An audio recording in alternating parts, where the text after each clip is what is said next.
Boa tarde, sejam bem-vindos ao ROMO, Centro de Ciência Viva da Universidade de Coimbra. Fizemos ontem, 24 de novembro, Dia Nacional da Cultura Científica e Dia de Aniversário de Roma de Carvalho, fizemos 12 anos e temos um programa durante toda esta semana e uma parte importante do nosso programa desta semana é o debate que aqui vai ocorrer com alguns convidados aqui no ROMO. Portanto, nós estamos aqui no Departamento de Física da Universidade de Coimbra, no Polo 1, e há outros que estão à distância. Muitas nossas atividades, em particular as de ontem, de aniversário, foram assim feitas. Enfim, são as condições que nos obrigam, todos ansiamos pelo dia em que a farmácia, a medicina e a farmácia nos vão permitir, digamos, uma situação de maior proximidade física. Mas a vida não para e estes modernos meios permitem-nos estar juntos, mesmo tanto separados. Portanto, é com todo o gosto que eu estou a começar esta sessão com os nossos convidados Luísa Matos, Gonçalo Quadros, Paulo Barradas, Peter Villax, Norberto Pires, Heraldo Machado está mesmo a chegar. Não uso aqui os títulos, não levem a mal, mas ficam com mais tempo se eu não usar os títulos. Mas são todos doutores e engenheiros. E eu chamo-me Carlos Coelhais, sou o diretor desta casa, Roma, e sou professor na Universidade de Coimbra. O título é Universidade da Indústria, financiamento da cooperação em Portugal, os problemas, estamos a falar com pessoas que são, enfim, que são alguns líderes, ou todos líderes, são pessoas de sucesso nesta área, e o que nós queremos é aprender com eles. Que sucessos têm e também, não é possível o sucesso sem também ter alguns fracassos, também identificar fracassos e tentar tirar lições para o futuro. Portanto, a questão é como se faz a cooperação na Universidade de Indústria, como deve ser financiada, que programas é que se recomendam, que programas é que faltam, que casos é que há, no caso das empresas que são exemplares, podem ser dados como exemplares, mas nos programas de financiamento atuais e futuros, que se anunciam, é inútil falar da bazuca, para toda a gente à espera da bazuca, e vamos ver se a bazuca não é apenas para o setor público, é também para o privado, vamos ver se a bazuca é para toda a gente, e em particular aqui na nossa região, que benefícios é que nós podemos ter, que propostas é que podemos fazer para a construção desses meios. Eu suponho que fiz um sumário, mas melhor do que eu, nos primeiros, vou pedir uma intervenção inicial de cada um dos convidados. Eu diria 7 minutos, embora nós não vamos usar o cronómetro, mas tentemos que fazer, como alguém já disse, um voo de helicóptero sobre alguns destes tópicos. Julguem aquilo que é mais relevante dizer. Eu sei que são pessoas a fazer bons pitches e, portanto, são pessoas que são muito capazes de vender ideias, porque para vender produtos é preciso vender ideias. E, portanto, eu seguiria a ordem que está no cartaz, que enfim, que não é o que está, e primeiras senhoras. Portanto, eu começaria pela Luísa Matos, da Virtual Power Solutions. Cara Luísa, dê-nos a sua perspectiva, digamos, sobre o assunto que aqui nos traz. Muito bem. Bem, antes de mais, muito obrigada pelo convite e pela oportunidade de poder estar aqui a partilhar algumas opiniões, algumas ideias sobre este assunto. De facto, para a VPS é crítica a questão. Uma empresa que se pretende posicionar como inovadora no mercado, que pretende estar mesmo a abrir ou a explorar novos mercados que ainda não existem, isto se calhar para dar algum contexto, nós estamos muito focados na área da energia. Temos estado no passado a trabalhar imenso com projetos de eficiência energética, gestão de energia ao nível dos edifícios. Entretanto, temos vindo a evoluir aquilo que é o nosso posicionamento no mercado e temos agora uma visão mais integrada da energia, não só no lado do consumo, mas também no lado da produção.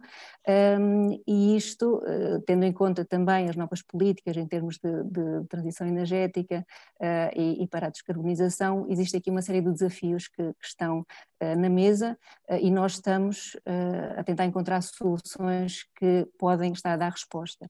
muitos desses desafios ou mesmo dessas soluções, de facto, nem sequer podemos estar já a colocar no mercado, porque o mercado ainda não está formado para esse efeito, ou não tem o enquadramento legal que nos permite explorar aqui algumas dessas oportunidades ou dessas soluções. E por isso é de facto muito importante podermos ter o financiamento público, a colaboração com a universidade, para nos prepararmos agora para aquilo que vai ser o mercado no futuro.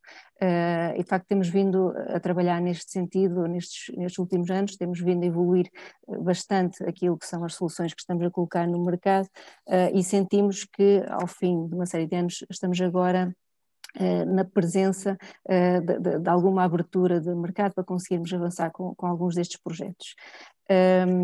Aqui umas notas introdutórias em relação à importância também da cooperação entre a universidade e a indústria. De facto, há aqui todo um esforço, um trabalho feito pelas universidades, pelas entidades de investigação, com grandes avanços científicos que têm permitido ultrapassar inúmeras dificuldades na sociedade a vários níveis nos últimos anos. E agora, mais concretamente, esperemos ter também aqui uma solução para a situação que vivemos pandémica. Mas o que eu quero dizer é que, apesar de todo esse trabalho, esse esforço, tem sido depois pela colaboração estreita com a indústria, portanto, entre as entidades de investigação, a universidade e a indústria, que de facto se consegue passar os resultados dessas atividades para o mercado e ter um impacto na sociedade e na melhoria da qualidade de vida de todos nós. Portanto, há aqui uma relação íntima, próxima entre aquilo que é a investigação, o trabalho das universidades e depois o trabalho das empresas para entrarem e para trazerem esse valor e essa inovação para o mercado.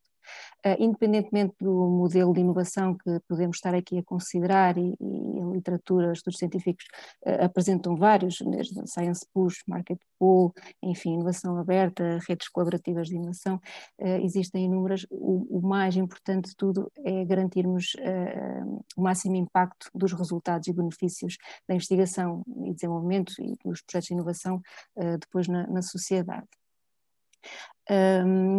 Este estímulo que vem do financiamento público é muito importante, porque permite-nos aproximar, não é? Facilitar esta aproximação entre a universidade e a indústria. Há muita incerteza associada às atividades de investigação e desenvolvimento numa fase inicial, portanto, e especialmente quando estamos a pensar em inovação mais disruptiva, há uma grande incerteza e torna-se muitas vezes difícil por parte da empresa conseguirem avançar sem esse apoio e sem esta colaboração com as universidades, seja porque obviamente necessitam também de apoio ao nível do conhecimento, seja depois para avançar com os desenvolvimentos e aproximar ao mercado.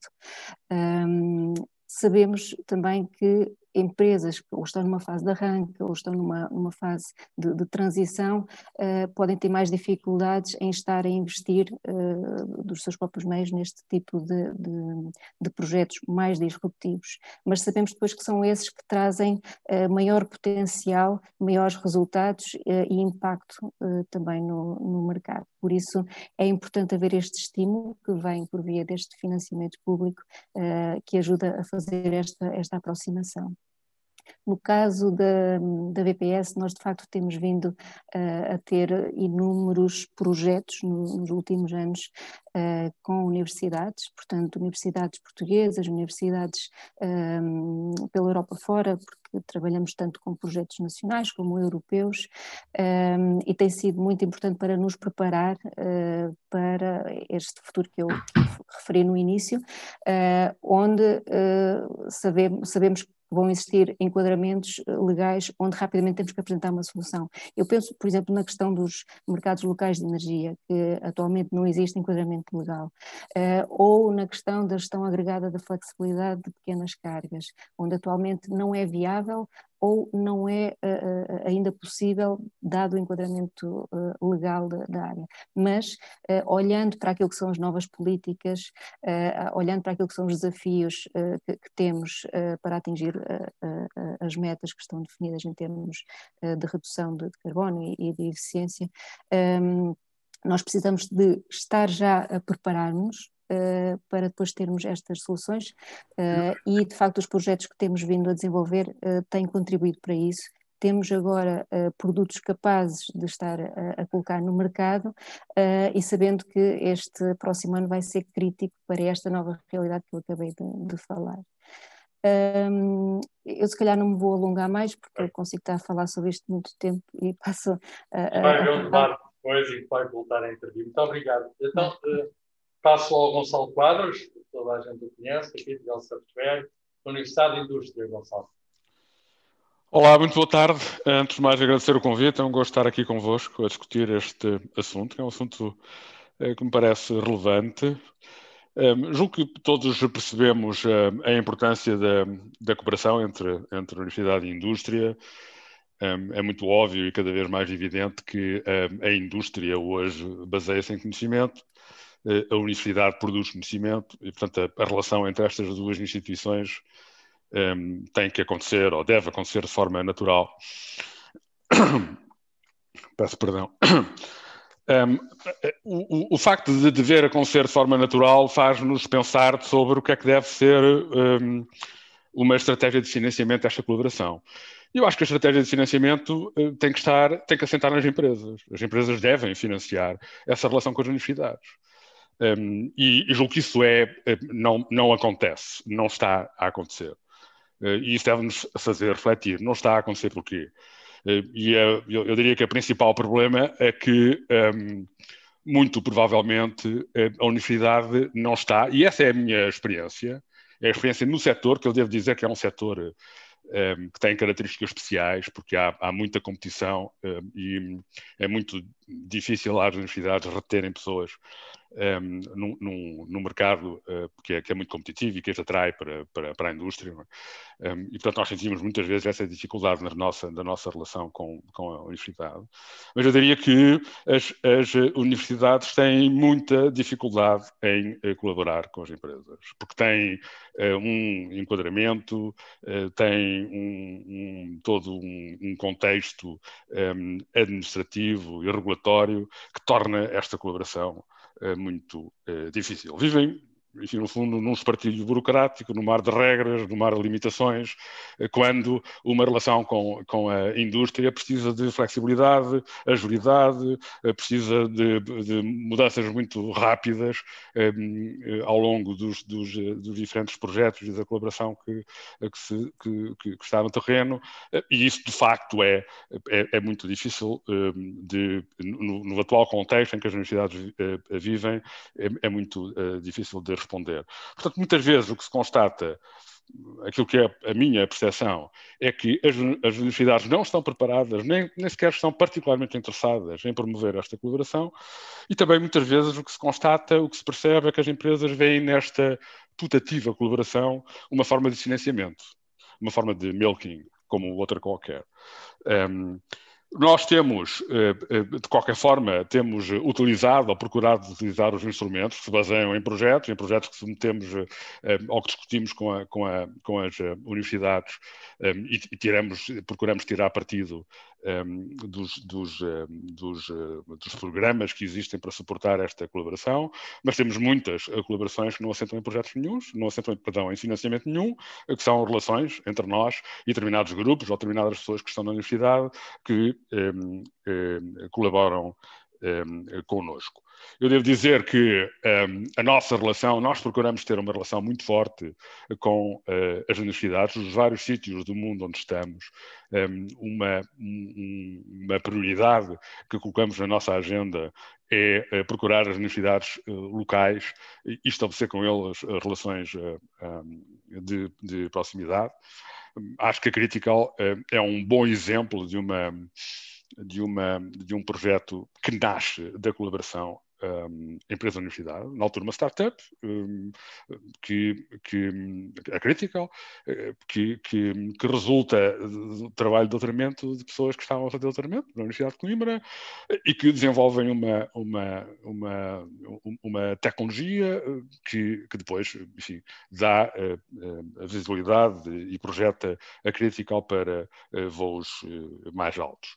Portanto, temos, digamos que isso muito presente na nossa história e, portanto, sabemos que devemos muito a essa relação. Mas, como diria, o aspecto central da importância da relação Critical universidade, ou se quiserem indústria-universidade, o aspecto central é aproximar quem produz saber, quem produz conhecimento, de quem precisa desse conhecimento para ser competitivo e para poder triunfar em mercados que exigem essa capacidade de fazer a diferença pelo lado do conhecimento, pelo lado da ciência. Terminando, volto a esta questão do financiamento. O financiamento não devia ser algo, ou seja, o centro e o foco do financiamento devia estar nas próprias empresas, que reconhecem que precisam desta relação e que, portanto, financiam elas próprias essa relação, porque isso lhes interessa e porque isso lhes traz uma vantagem competitiva. Portanto, uma qualquer estratégia de financiamento hoje, em políticas públicas, devia estar focada num objetivo, que era ajudar as universidades a criarem estruturas, a prepararem-se para poder colaborar mais facilmente com as empresas que precisam, é a minha experiência, de um tipo de resposta, de um tipo de agilidade, rapidez, etc., que temos a dificuldade, ou nem sempre conseguimos encontrar nas universidades. Bem, obrigado, Gonçalo. Passo então ao Paulo Barradas. Peço a João para virar a câmera, talvez, para aqui para o nosso convidado. Porque com este distanciamento nós centramos em cada convidado. Cada convidado é o centro. Está saúde. Muito bem, muito obrigado. É um gosto estar aqui, cumprimentar todos os presentes, ausentes. E dizer que é um gosto estar aqui e neste bocadinho tentar dar-vos a experiência que tenho. De facto, está na ordem do dia, isto há 20 anos que eu digo. Nós, na Blue Pharma, lemos a estratégia de Lisboa como uma vontade política, já nessa altura importante, de transformar o conhecimento em valor e transformar a economia europeia numa sociedade cada vez mais do conhecimento e, portanto, houve desde há 20 anos para cá, pelo menos, um repto muito grande à indústria. Dizer-vos que está tudo dito, este manifesto está super bem feito, eu acabei de ler há bocadinho, identifico-me completamente com ele, agora temos que pôr mãos à obra e não perder tempo. E, de facto, o manifesto aponta muito para atrair os melhores professores para a universidade, atrair os melhores alunos, mas eu acho que neste momento que temos cada vez mais a estratégia da Blue Pharma incidiu em décadas. A primeira década foi a década da estruturação do projeto e do desenvolvimento. A segunda década foi a década da consolidação e do crescimento. E agora a terceira década, onde estamos a entrar, é uma década de aceleração e de competição. E, portanto, eu acho que a universidade tem que ter uma estratégia também de longo prazo. Então, com 700 anos não há de a encontrar. E tem que olhar muito mais para fora. É a altura de atrair, mas é a altura também de sair. Esta pandemia orientou-nos muito para olhar para dentro, mas nós hoje podemos olhar para dentro da nossa estrutura e pô-la em causa e melhorá-la e desenvolvê-la, porque tivemos 20 anos que andámos a olhar para fora. E, portanto, o olhar para fora, o andar na rua, é de facto fundamental. E também aqui, neste manifesto, noto que há uma preocupação muito grande pela sociedade, por olhar para os outros, direcionar a nossa atividade centrada nos outros. E isso é muitíssimo importante. Cada vez mais a universidade tem que ser interventiva na sociedade, tem que ter um papel ativo na sociedade, tem que chegar às pessoas, tem que influenciar a cidade. E o que sentimos é que vivemos numa sociedade que não tem tido a influência dessa universidade. E isso é algo que é muito importante e que tem que se fazer. Vivemos este ano nesta pandemia enorme, estamos a acelerar muito os acontecimentos, a digitalização, a descarbonização, portanto, todas estas palavras grandes que se vinham dizendo. E eu acho que de há 20 anos para cá o que eu considero é que há 20 anos tínhamos que reindustrializar. Hoje temos que reindustrializar, mas fazendo diferente. E para fazer diferente é fundamental o conhecimento que está nas universidades. As universidades têm cada vez mais que ajudar as empresas, é uma questão de sobrevivência para a sociedade. Ajudar as empresas a fazerem diferente. A complexidade é cada vez maior. As necessidades são cada vez mais. Vivemos neste mundo que está em pandemia e, portanto, temos que mudar. A mudança tem que ser acelerada e essa mudança tem que ser potenciada pelo conhecimento, pela inovação, pela ciência que as universidades fazem. Sobre o financiamento, nós, ainda agora, quando entrava, dizia o professor Carlos Filhais, que nunca deixámos de fazer por não ter dinheiro. Eu acho que o nosso problema nunca foi o dinheiro. O problema é a vontade de fazer, é o tentar agradar aos outros, é o pensar que temos uma missão nesta vida e que temos que deixar algo neste mundo e promover essa transformação. E, portanto, se estivermos imbuídos desse espírito de fazer, centrando nos outros, vai ser muito mais fácil de fazer acontecer. Portanto, há muito tempo que sabemos tudo o que temos que fazer é pôr mãos à obra e avançar. Os financiamentos, nós temos trabalhado com vários programas.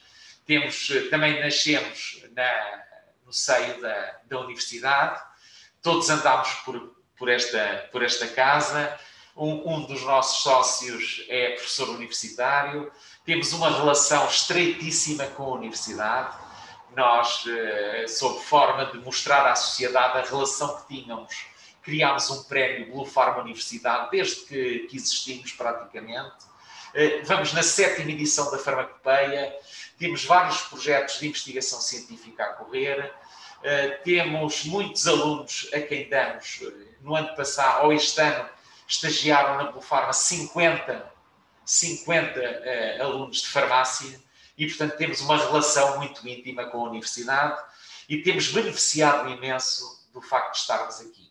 E eu acho que Coimbra tem, neste momento, tem tudo. Tem uma universidade numa sociedade que tanto necessita de ciência e que tanto necessita do conhecimento. E, portanto, eu acho que temos tudo para poder fazer diferente. Muito bem, muito obrigado. Passo então a palavra ao Peter Villax da Obion Technology, também uma empresa muito conhecida e também com registro exemplar nesta área da investigação ligada à universidade. Muito bem, boa tarde a todos. É para mim um prazer, uma honra estar aqui, porque eu sou... Não se ouve. Pôr mais alto. Não se ouve. Está o microfone ligado? E agora já me vai ouvir melhor? Continua. Boa tarde, olá. Muito bem. Está a ouvir, está tudo bem. Pode começar. Ótimo. Eu estava a dizer que eu saí da universidade há mais de 40 anos e tenho umas saudades enormes da minha vida de estudante, não pelas malandrizes que fiz, mas pelo facto de que o meu grande prazer era ficar sentado no meu quarto a pensar naquilo que tinha aprendido. E tenho uma enorme saudade disto. Bem, é uma empresa relativamente discreta em Portugal, mas que é uma empresa que conseguiu fazer a síntese entre a indústria e a ciência e a tecnologia de uma forma muito harmoniosa e, sobretudo, muitíssimo produtiva. Uns breves números ao Ovion, o Ministério da Saúde americano aprova todos os anos cerca de 40 novas moléculas e nos últimos 4 anos, cada ano, a Ovion foi o fabricante de 10% desses produtos. Portanto, temos um impacto enorme na inovação farmacêutica americana e depois pelo trabalho das subsidiárias das empresas americanas no resto do mundo. Podem-se lembrar da importância dos medicamentos para a hepatite C. Foram desenvolvidos até agora 4 medicamentos para a hepatite C. A Ovion foi o fabricante de 3 desses medicamentos da hepatite C. Enfim, podia continuar, mas aquela estatística que mais me orgulha é o facto que a empresa é o maior empregador privado nacional de doutorados. Eu tenho a sorte de trabalhar todos os dias com doutorados e aquelas 3 letrinhas que eu não tenho é uma fonte de enorme prazer e felicidade de trabalhar com pessoas que têm um nível de formação, de conhecimento absolutamente extraordinário. E aí é a rapidez dos resultados é aquilo que mais me surpreende no meio disto tudo. E, portanto, é normal que uma empresa que tenha mais de 100 PhDs em Portugal tenha uma particular afinidade com a universidade, que se traduz em projetos de colaboração específicos.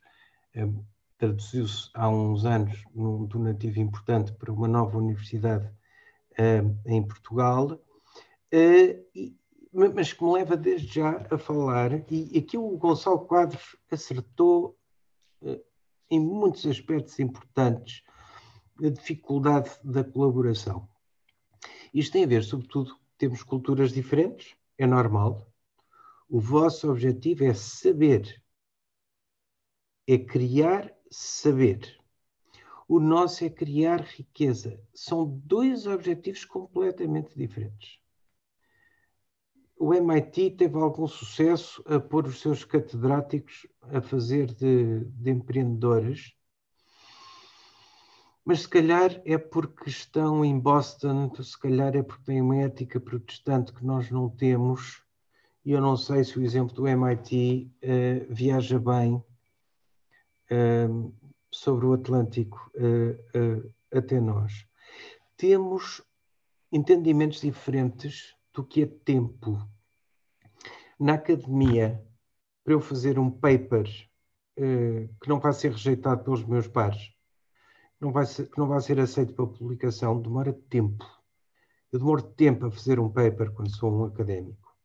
Quando sou um gestor, eu preciso de resultados hoje ao fim do dia, ou no fim da semana, ou no fim do mês.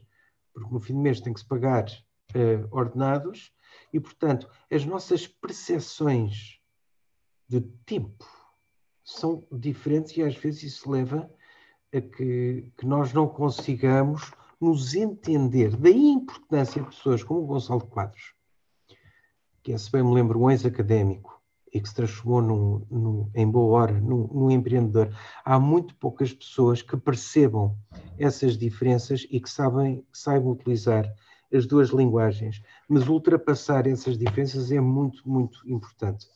Agora, para falar sobre questões específicas de financiamento, há 2 fontes importantes, é o Estado por um lado e os projetos competitivos europeus pelo outro. Eu há uns meses tive um contacto com uma importante Universidade de Lisboa, um importante Instituto do Porto. Tínhamos que fazer um consórcio no abrir e fechar de olhos. Eu fiquei admirado que universidades portuguesas de ponta não tinham um network estabelecido em termos internacionais para se fazer esse consórcio assim, de segunda a sexta.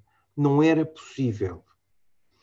E se nós queremos aceder a essas fontes de financiamento externos, é óbvio que a universidade, a empresa, tem que ter um network e umas valências internacionais, talvez no caso de Coimbra existam, no caso destas universidades que mencionei não existiam, mas é absolutamente fundamental estabelecer um network que não é só um network académico, tem que ir para além disso, tem que ser um network de ambições.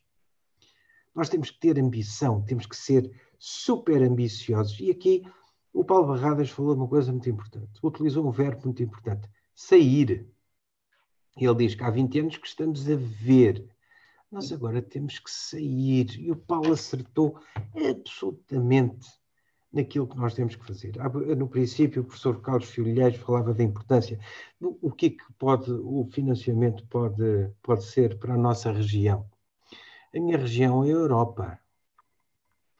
Quem são os meus inimigos? É a China, essencialmente. Em que áreas é que eu tenho que trabalhar?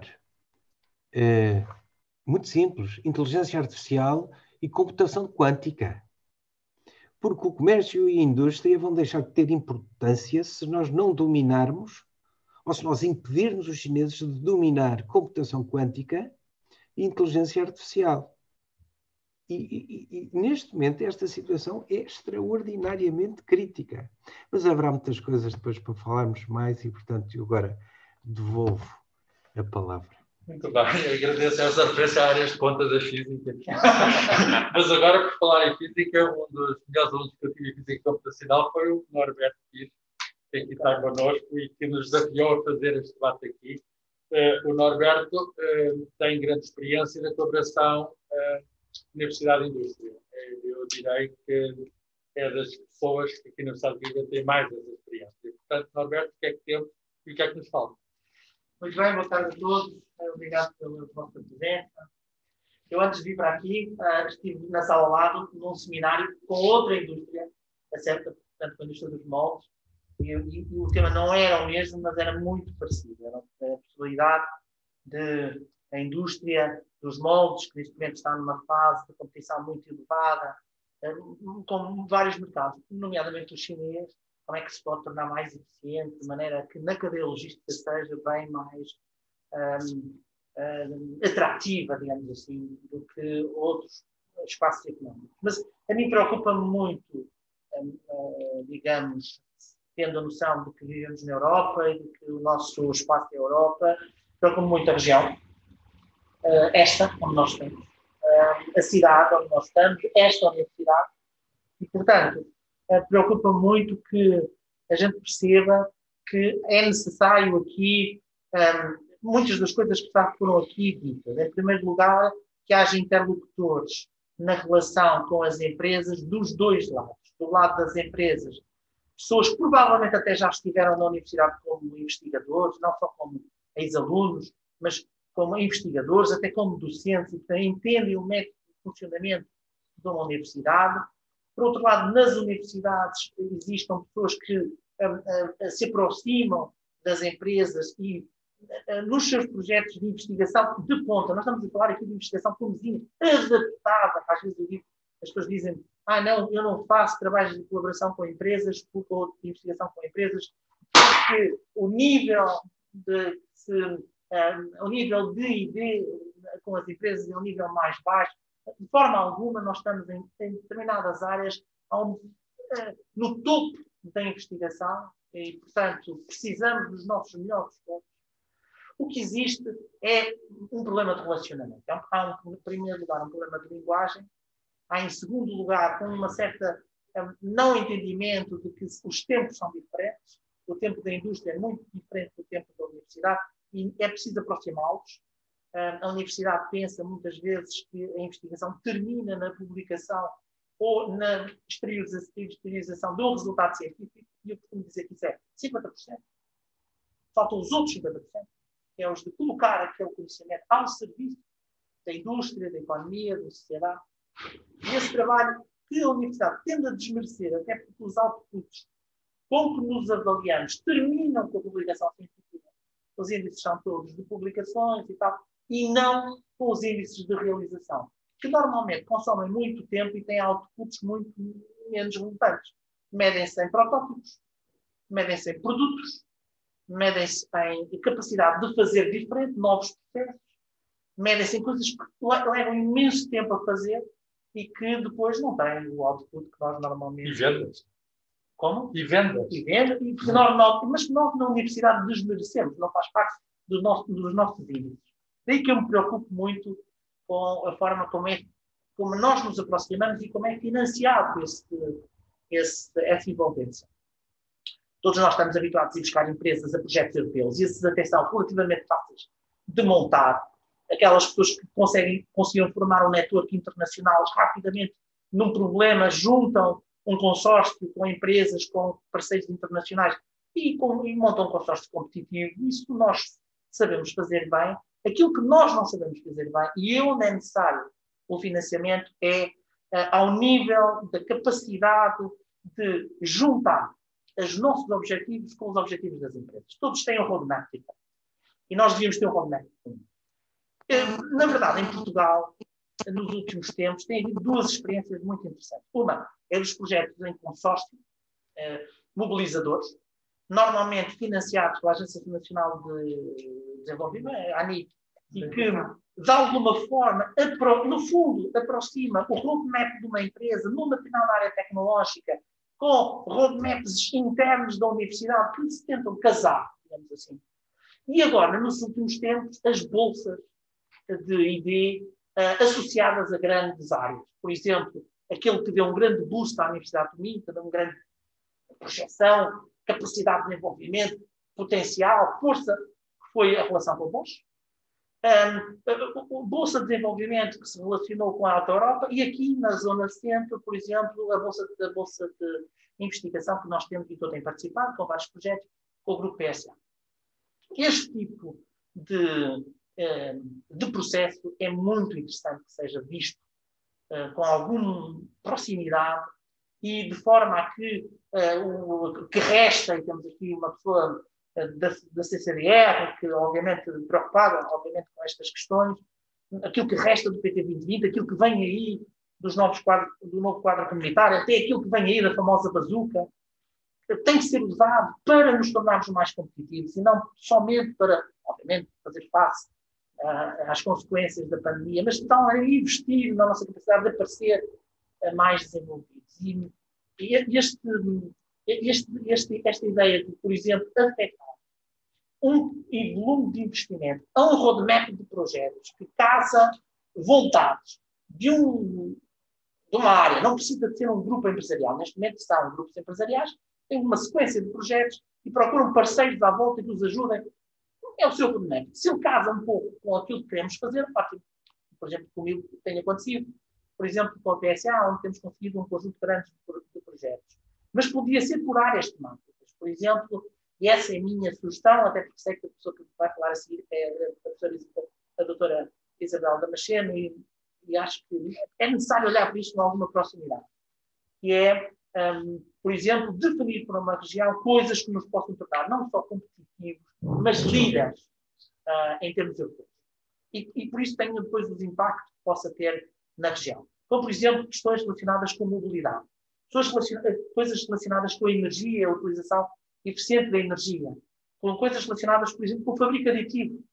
Por exemplo, fabrico aditivo de metais, que é uma coisa que me diz muito, tenho dedicado muito ao assunto nos últimos 3, 4 anos, pode nos tornar altamente distintivos do resto do mundo. A investigação de ponta neste momento está centrada em certos países. Nós temos condições técnicas e condições humanas para poder fazer a diferença. As tecnologias ligadas ao espaço, onde a própria região tem iniciativas empresariais na área. As tecnologias, vários tipos de fármacos para determinadas áreas. As tecnologias ligadas à saúde. Em vez de ser, portanto, a proposta, digamos assim, que eu faria era, era aprender com aquilo que fizemos. Os projetos mobilizadores são muito interessantes, numa área muito específica, casam em todo o país, digamos, um cluster. Casam entidades empresariais do Estado, portanto, das universidades, de ID, capazes de desenvolver uma determinada estratégia. Projetos grandes, muito parecidos com projetos europeus. Estas bolsas de ID ligadas a grandes grupos económicos é uma ideia um bocadinho diferente.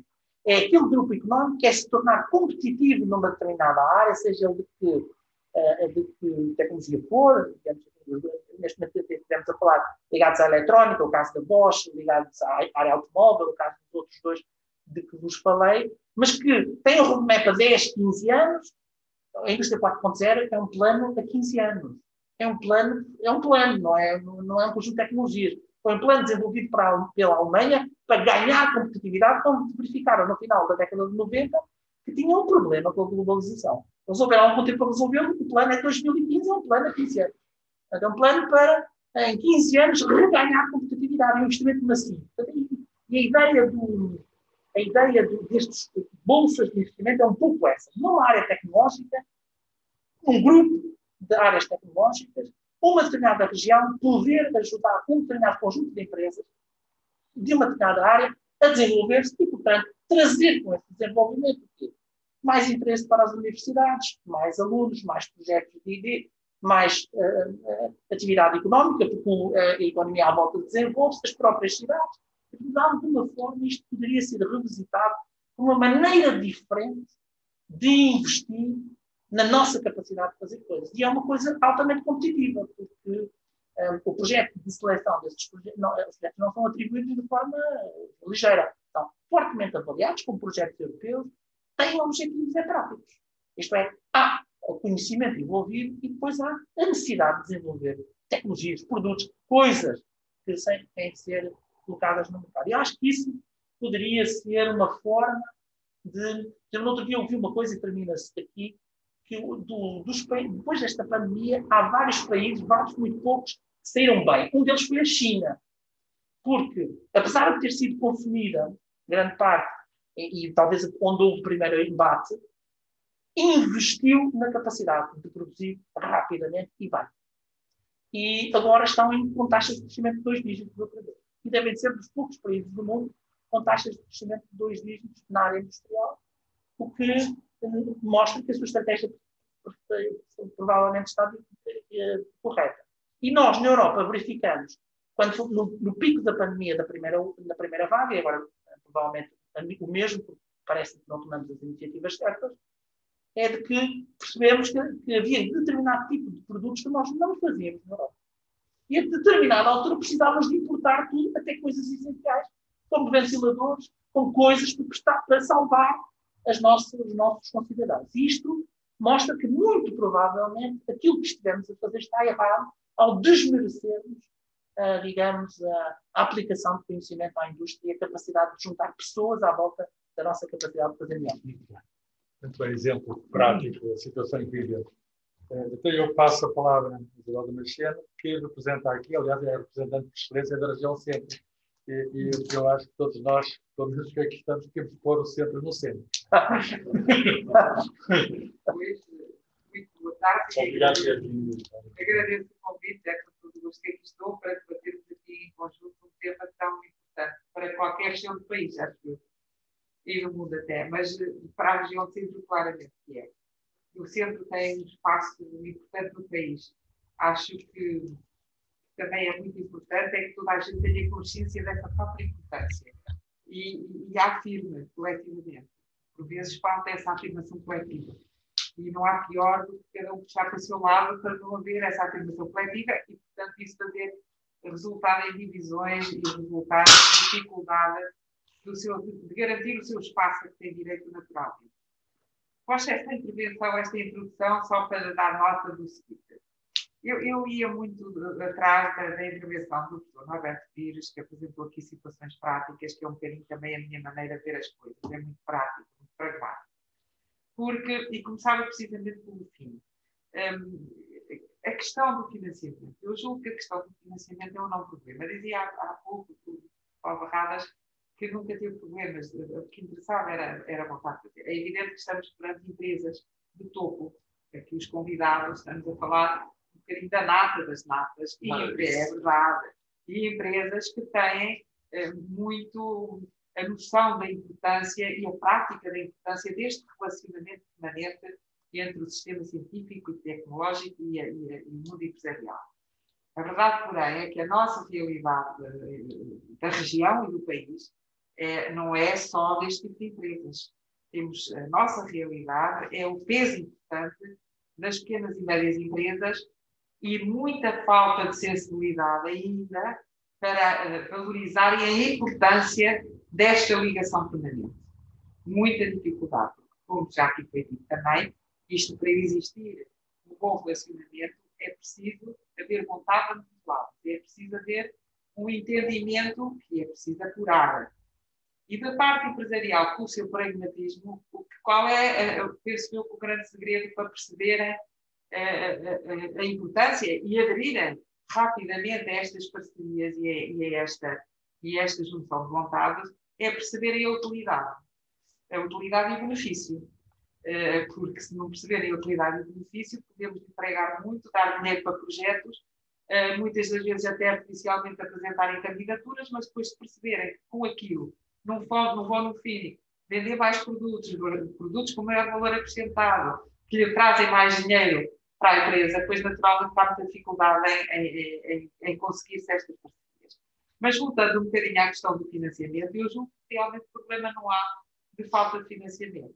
Não houve nos últimos quadros comunitários, não houve no Portugal 2020 em que essa temática do incentivo e do apoio a estas ligações e a estas parcerias, e aqui já foi referido os exemplos dos projetos mobilizadores que foram sucesso, sem dúvida nenhuma. E, portanto, aí está uma coisa que devemos continuar a apoiar e a incentivar. Não inventar todas as vezes que vem do quadro coisas novas, mas dar muita continuidade àquilo que correu bem e, naturalmente, apurando aquilo que correu menos bem.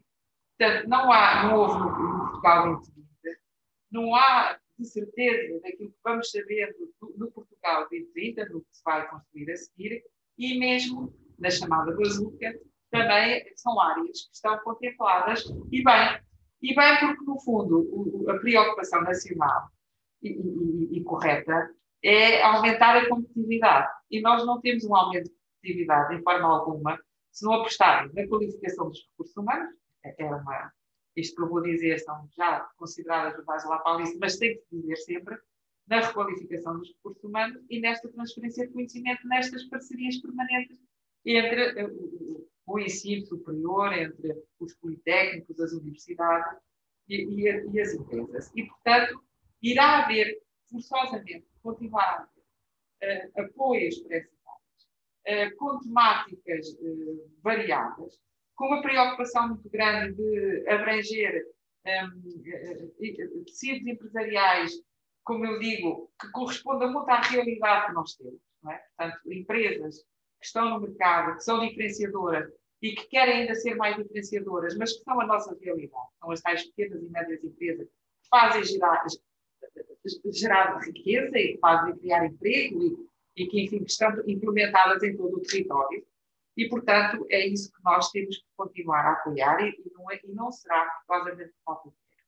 Temos que ter, e, portanto, estes fóruns, estas conversas são todas muito importantes, porque levamos daqui indicações de como é que podemos apurar os instrumentos. O dinheiro existe. Agora, o que nós precisamos é de, cirurgicamente, ir apurando.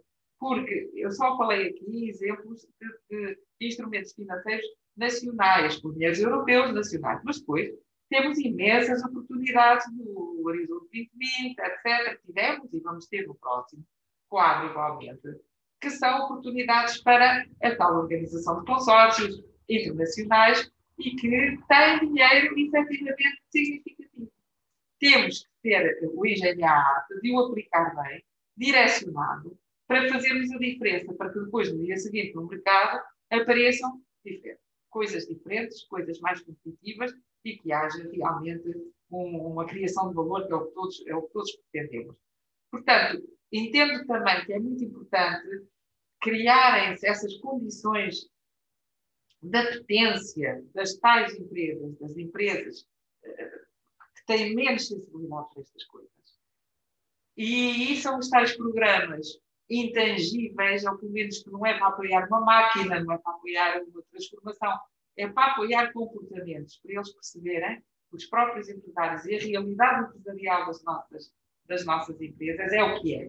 Tem evoluído muito ao longo dos anos, e nos últimos anos, claramente, com a escala de novas formações, com a evolução toda que que formações tiveram, de gente com outro tipo de competências, a entrar nas empresas, mas a verdade é que ainda há aqui a necessidade de criação de espírito dentro das próprias empresas para que elas percebam a vantagem que têm de fazer estas parcerias, e são vantagens não só porque há uns senhores, enfim, que estão em serviços públicos ou no governo que dizem que há vantagem, mas são vantagens reais porque elas, no fim, irão ter benefício real naquilo que é o seu objetivo, que é criar riqueza.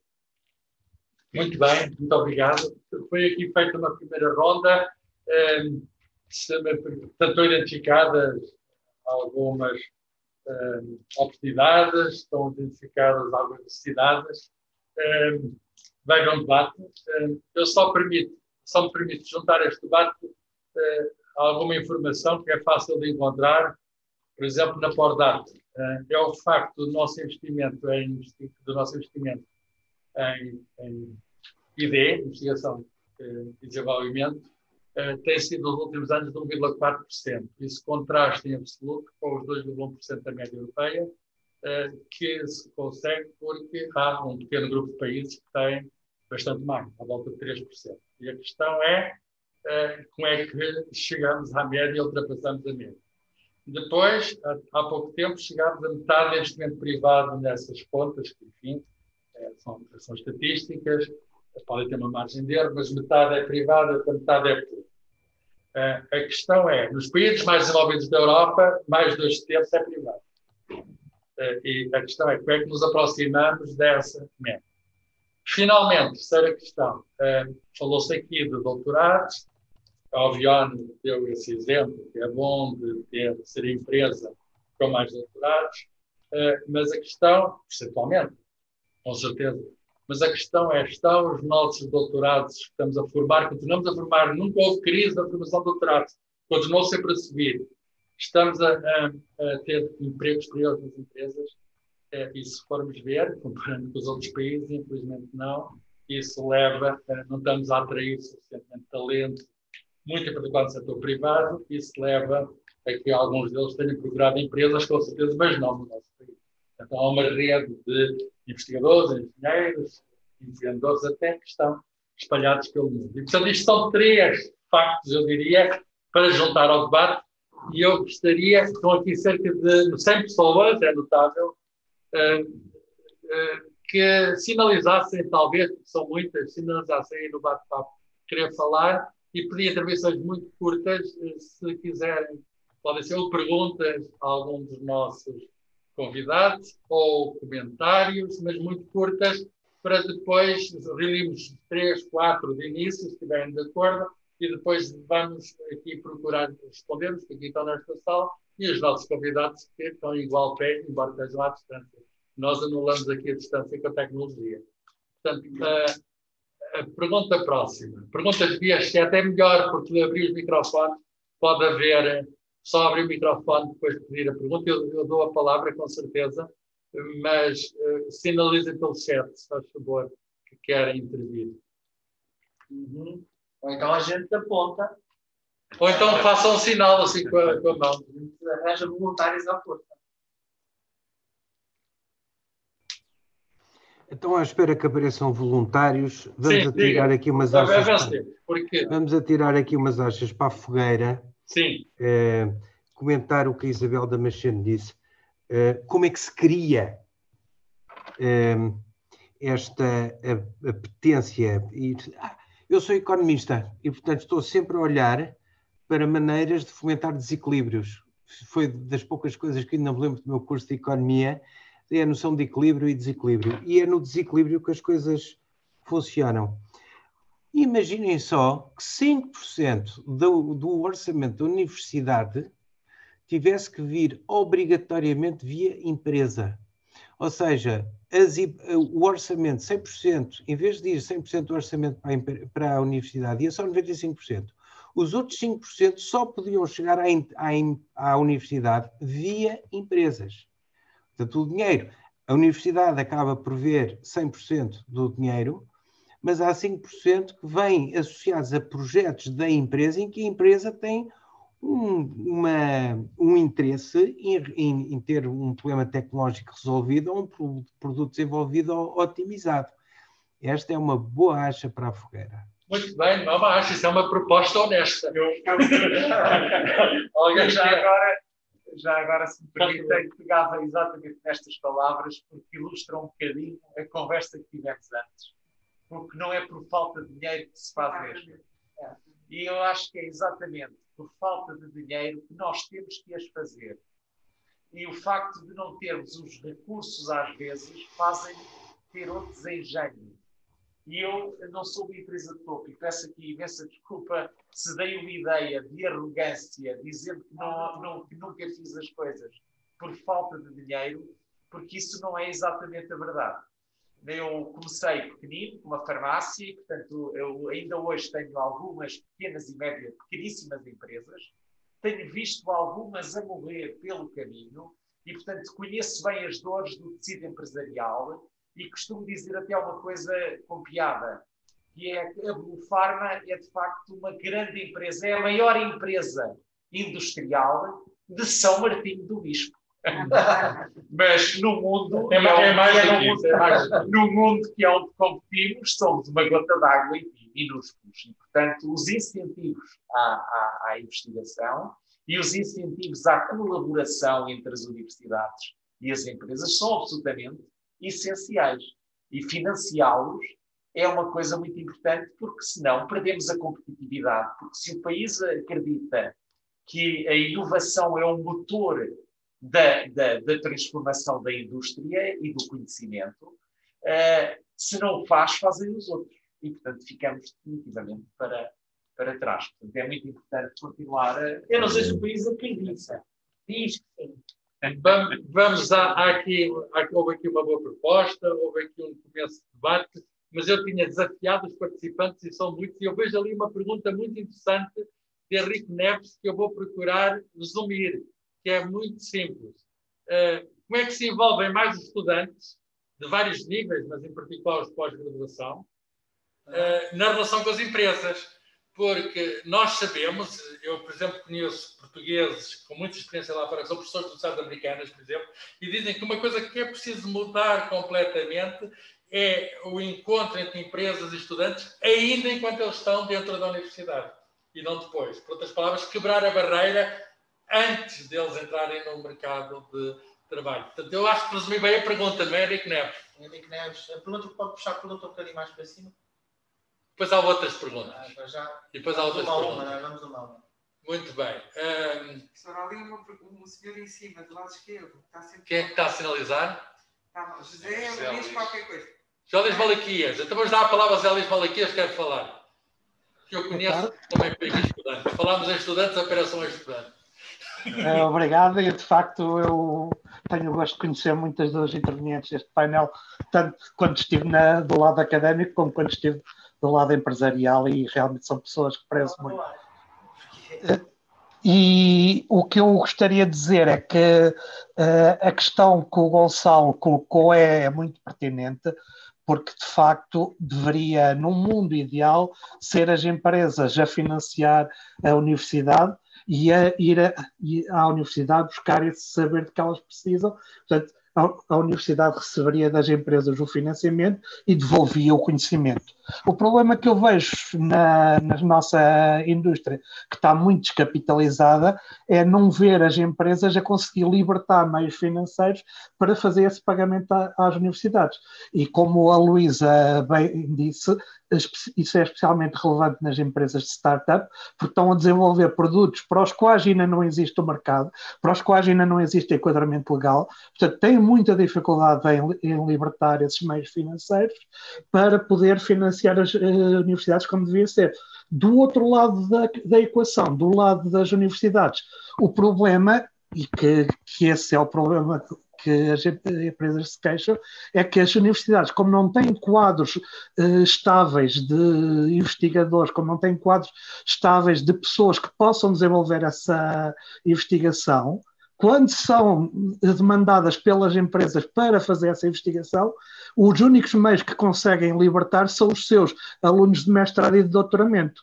Ora, um aluno de mestrado e doutoramento não só não tem ainda a maturidade, muitas vezes, para desenvolver um produto, como o Norberto diz, para lá do artigo, para lá do resultado em artigo, como não estará tempo suficiente para conseguir ganhar esse traquejo na relação indústria-empresa. Portanto, este é que para mim é o ovo e a galinha que nós temos que desfazer, é o facto de termos empresas que não conseguem libertar meios para pagar às universidades e universidades que não conseguem libertar meios humanos para responder às empresas.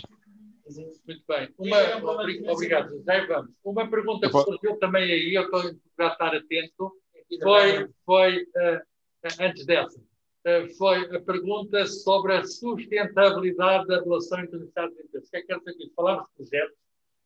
Os projetos são muito úteis, mas a questão é como é que se estabelece uma relação para a vida, que não passa apenas por um para-arranque. Quer dizer, a certa altura, estamos sempre a fazer pequenos projetos, etc. Será que se arranja um modo de viver em que a relação entre universidade e empresa seja natural, seja, digamos, permanente, seja... É um tema que eu trago aqui, porque vi ali na pergunta do bate-papo. Relações a longo prazo entre empresas e universidades, para além do horizonte limitado de projetos.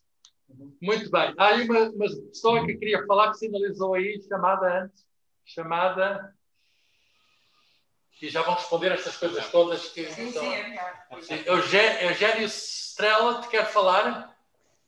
Sim. Boa tarde a todos. Deixem-me só também ligar a câmera. Boa tarde a todos. Gostei muito da intervenção de todos os convidados e especialmente do Sr. Peter Vilax, em que realmente os objetivos, digamos... Pode falar mais alto, Eugénio? Vou tentar. Deixem-me só colocar então o volume do microfone mais alto. Ok. Estes pontos podem pegar, com certeza. Ok, posso? Sim. Continuar? Ok. Gostei muito da intervenção principalmente do Sr. Peter Vilax, em que salienta que os objetivos que são diferentes, tanto no nível da indústria como da necessidade, em que uma é criar o saber e outro é criar riqueza. E de toda a análise feita à volta disso. Uma coisa que talvez também mostre o conflito de interesse parcialmente entre a indústria e a universidade é o próprio exemplo que o Sr. Peter Vilax deu, em que, digamos, entre aspas, os seus inimigos económicos, né, inimigos negociais, são os chineses. Porque eles estão a avançar na tecnologia, estão a avançar tanto na inteligência artificial, mas, por exemplo, do ponto de vista académico, penso que não serão inimigos, poderiam ser uns parceiros muito potenciais, com quem nós podemos aprender. E então aqui é como resolver esta espécie de conflitos de interesse. Sim. Que podem-se criar entre o meio académico e o meio empresarial, que às vezes pode-se criar, por exemplo, porque reinventar a roda quando nós podemos criar uma nave espacial, por exemplo. Muito bem, a nave espacial não precisa de rodas. Ora bem, enquanto eu vejo aí mais perguntas, talvez alguns... Queria dizer qualquer coisa. Queria dizer qualquer coisa, eu acho que exatamente o problema está no facto de nós concentrarmos a relação muito na base de pequenos projetos, por muito grandes que eles sejam, e não em planos de desenvolvimento. As empresas, todas elas têm projetos a correr e depois têm um plano de desenvolvimento também de longo prazo. E as universidades também têm isso e deviam se aproximar. E os planos de desenvolvimento deviam se cruzar. E o investimento devia estar nesse casamento. Não em financiar projetos específicos em todas as áreas, por exemplo, como acontece muitas vezes em Portugal, às vezes sem razão aparente nenhuma, é só para sustentar toda a gente, mas em financiar planos de desenvolvimento em áreas que nós consideramos que podemos ser competitivos e casando empresas com universidades, isso permitiria, em primeiro lugar, o estabelecimento de uma relação de confiança. Hoje, por exemplo, eu tenho com várias empresas relações de confiança que permitem, por exemplo, muitas coisas que nós queremos fazer nos sejam imediatamente, enfim, com mais facilidade atribuídas, porque as empresas confiam na nossa capacidade de realização, confiam que quando nos comprometemos a fazer uma coisa, atingimos o objetivo e desenvolvemos esses esforços. Portanto, de alguma forma, é importante, é visto que eu chamava a atenção há bocadinho para as pessoas que agora têm que analisar este problema de como aplicar estes recursos financeiros e que não são poucos. Aliás, há bocadinho dissemos isso. É importante voltar a dizê-lo. O problema de Portugal não é um problema de dinheiro, é um problema talvez de excesso de dinheiro, que faz com que não nos concentremos muito afincadamente e no sítio onde estão os problemas. E os problemas estão na criação de relações de confiança de alguma longevidade entre empresas e a universidade, casando as várias capacidades de desenvolvimento. Eu acho que isso tem sido conseguido em Portugal ao longo do tempo, um projeto onde isso claramente é atingido. Projetos mobilizadores são claramente bons exemplos, mas especialmente este, das bolsas de ID em determinadas áreas, que eu acho que todos percebem o que nós fomos fazendo ao longo do tempo. Criamos, por exemplo, clusters. Esses clusters mais ou menos morreram. São basicamente, existem no papel. Na verdade, aquilo que, de alguma maneira, sobreviveu, digamos assim, e de alguma maneira teve impacto, foi a relação entre grandes áreas de desenvolvimento nacional em que envolveram empresas, com sítios onde foi possível encontrar parceiros nas universidades e centros de direito. E essas tiveram impacto muito grande até na própria região. Volto a salientar, por exemplo, a Universidade de Minho, que é uma universidade muito nova, muito recente, que nasceu num sítio deprimido até do ponto de vista económico, mas do Guimarães, conhece muito bem a região. Hoje é uma universidade que pede messas à Universidade de Coimbra, pede messas à Universidade de Aveiro e que compete em muitas destas, compete no bom sentido, não é no mau sentido, é no bom sentido, é na qualidade do ID, na sua intervenção na sociedade, na forma como olha para o futuro, isto é, como coloca recursos humanos no mercado de trabalho, e esses recursos humanos são capazes de intervir nesta área, na área essencialmente da inovação. E, portanto, eu considero muito importante que os próximos financiamentos sejam concentrados na capacidade de longo prazo, de criar relações de longo prazo em áreas que nós precisamos ser competitivos. Isto é, escolher áreas, escolher prioridades.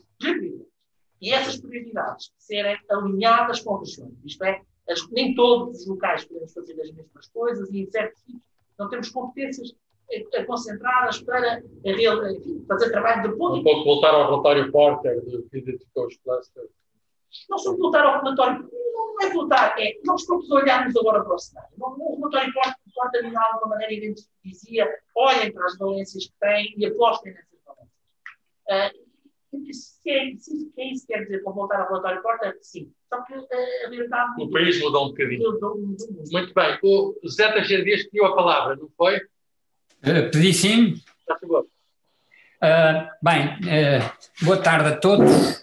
Eu agradeço bastante a oportunidade que estou a ter de participar e de ver esta reunião, excelente reunião. Gostaria de dizer 2, 3 palavras, porque naturalmente não poderão não me conhecer, os colegas que aqui estão e as pessoas que aqui estão. Eu tenho 76 anos, jubilei pela Universidade de Aveiro em 2014 e na área de Química Física. Mas estive 30 anos em Coimbra, onde fiz toda a minha carreira académica até 1995.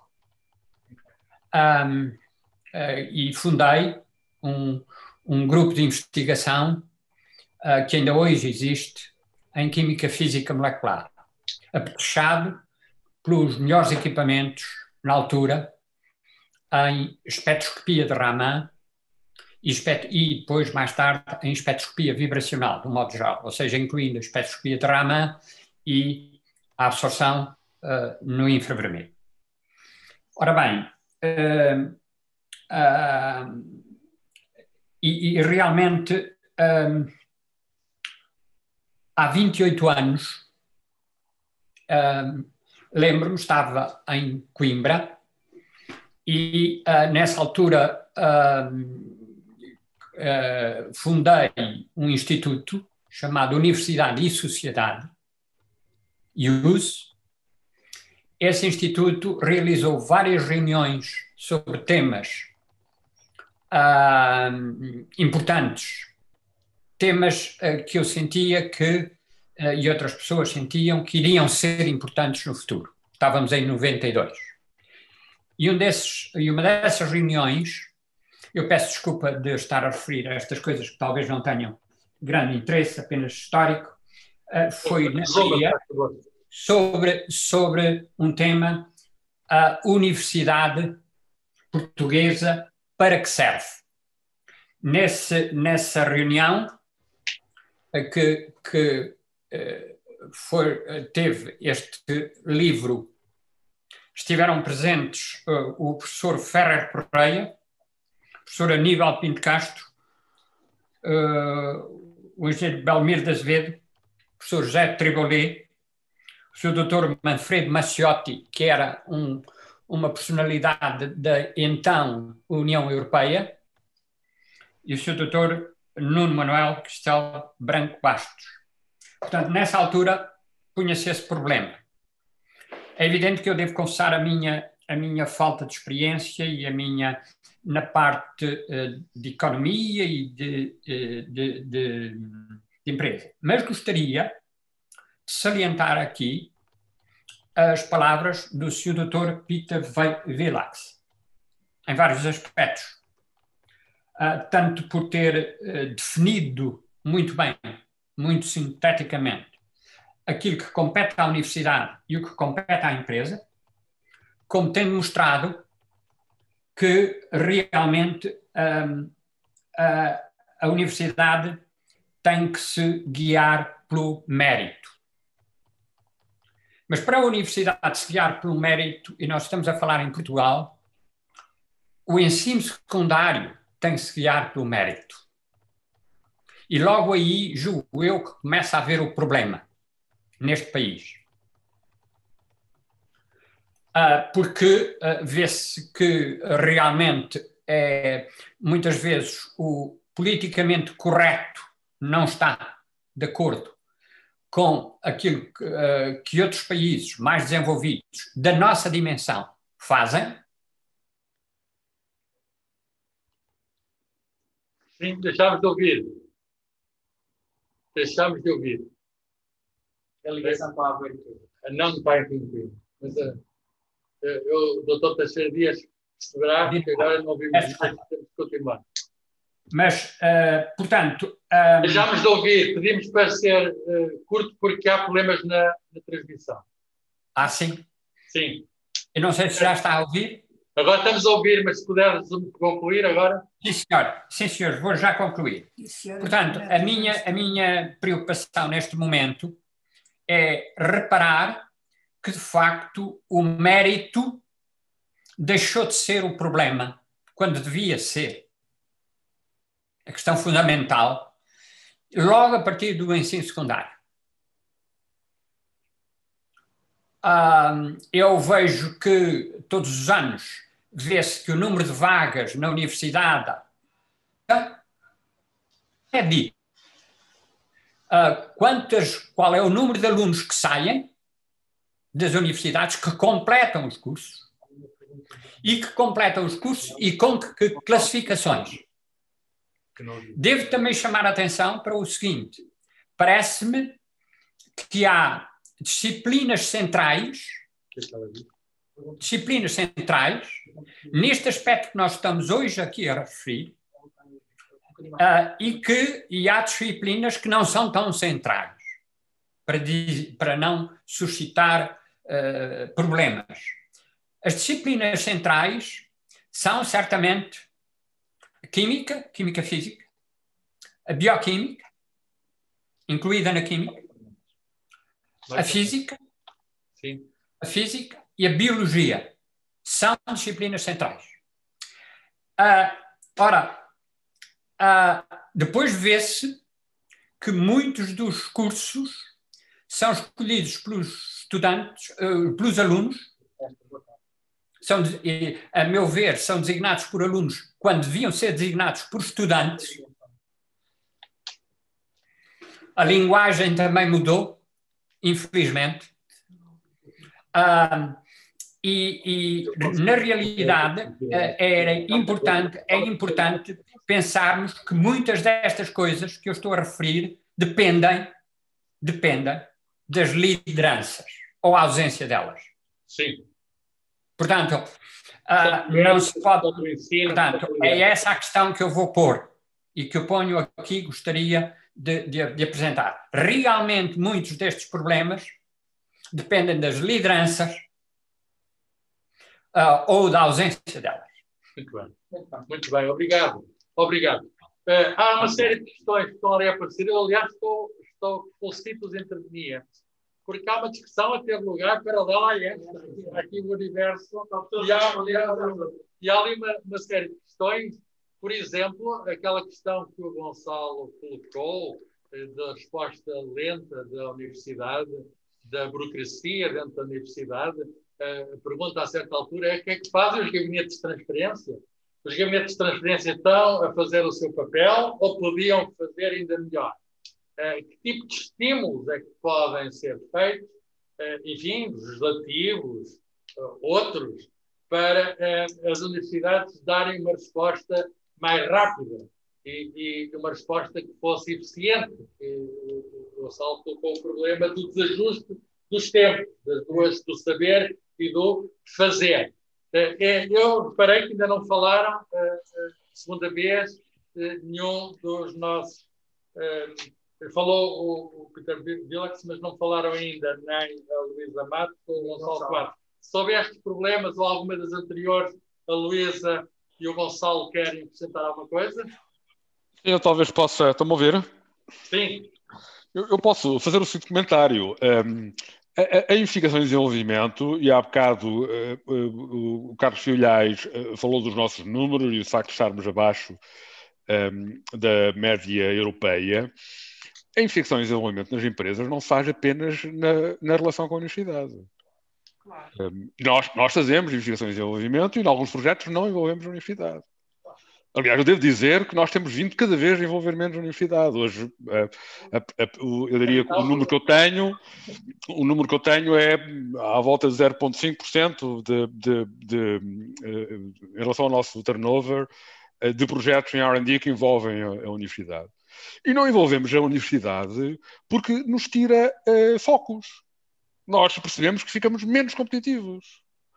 E, portanto, quando as nossas equipas de projeto se envolvem num projeto apenas porque têm financiamento e depois não conseguimos ter a velocidade, a rapidez, o foco no mercado para desenvolver uma qualquer competência ou tecnologia que queiramos colocar no mercado, o resultado é muitíssimo pior. E, portanto, aquilo que é a nossa experiência é que preferimos estar focados, investirmos nós próprios nos projetos de R&D que queremos colocar no terreno, diminuirmos as dependências dos nossos parceiros, que pode ser a universidade, podem ser outras empresas, o que quer que seja, quando não conseguimos garantir uma gestão desses projetos com os timings que são importantes para nós, e os resultados são muitíssimo melhores. As nossas equipas e as nossas pessoas focam-se muito mais à skin in the game, que é da própria empresa, que está a pagar aquele projeto e, portanto, os resultados têm que aparecer. E isso tem-nos permitido ser mais competitivos ao resultado a que nós chegamos. E, portanto, é muito importante, quando se fala desta questão da parceria indústria-universidade, é muito importante que a universidade perceba que há aqui um problema. E nós temos excelentes relações com alguns grupos de investigação que fazem tudo e dão piruetas do que for necessário para trabalhar connosco, e nós trabalhamos porque temos uma relação que é, de facto, virtuosa, Mas esses casos são a exceção e são construídos com relações que já vêm de há muito tempo, de muita cumplicidade e portanto, muita capacidade de tirar obstáculos que de outra forma estão em cima do terreno. Nós temos projetos em que temos dinheiro para pagar e não conseguimos chegar às pessoas que queremos que trabalhem nos projetos, por exemplo, porque não há um enquadramento legal para fazer isso acontecer. Muito bem. Luísa, quer acrescentar alguma coisa? Sim, claro. Se me permitem aqui acrescentar alguns pontos que me parecem ser críticos. Quando pensamos naquilo que são os objetivos da universidade e depois aquilo que são os objetivos da empresa, já foi aqui falado, há uma grande distância que nos fazem estar muito desalinhados a vários níveis. Um ponto que me parece ser crítico para nos ajudar a aproximar tem a ver com a forma como dentro da universidade a relação com uma empresa é depois valorizada, se de facto pode contribuir para a avaliação do investidor ou do professor que está envolvido. Eu desconheço, tenho ideia que há aí algumas dificuldades em poder ter esse reconhecimento. E isso pode depois contribuir para haver menos motivação para que essa relação seja realizada, a não ser, obviamente, temos muitos bons exemplos de professores e de investigadores que gostam de ter novos desafios, gostam desta colaboração com a empresa. Também há, obviamente, benefícios associados a isso, benefícios com a percepção de problemas reais, dados reais, que os ajuda depois a ultrapassar algumas dificuldades em termos de desafios científicos. Mas, de facto, seria interessante podermos olhar para essa dificuldade, porque no fundo são pessoas que estão a intervir, cada uma dessas pessoas tem a sua motivação e por isso vai avançar. Por outro lado, do lado das empresas, e obviamente se pensarmos em empresas saudáveis do ponto de vista financeiro, que têm já uma certa maturidade, elas vão ter algumas motivações diferentes e permite-lhes estar muitas vezes a financiar a sua própria atividade de investigação e ultrapassar estas dificuldades que sabemos poder existir neste desalinhamento em termos de timing e de percepção que existe nesta relação.